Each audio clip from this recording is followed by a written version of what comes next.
Narcissists always try and guilt trip you.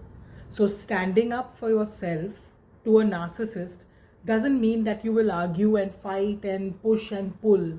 It means that you will stand tall in your own sense of self and have a clear self awareness of who you are, what you stand for.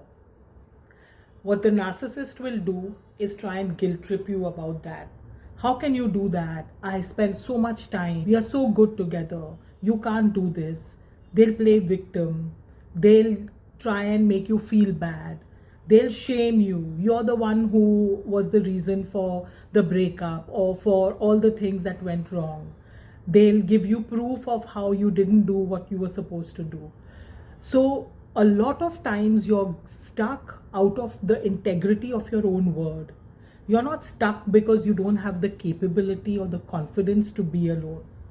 But you have to realize that with a narcissist, survival and standing up is being self aware.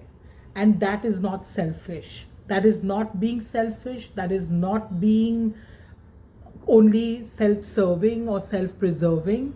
That is, in fact, your clarity, your absolute knowledge of who you are, your sense of self, and anchoring in that sense of self, not in all the manipulations, in all the many rounds of overlapping deceit and manipulations that they have done to you, not being in this brain fog, not letting all what has happened in the relationship overtake you.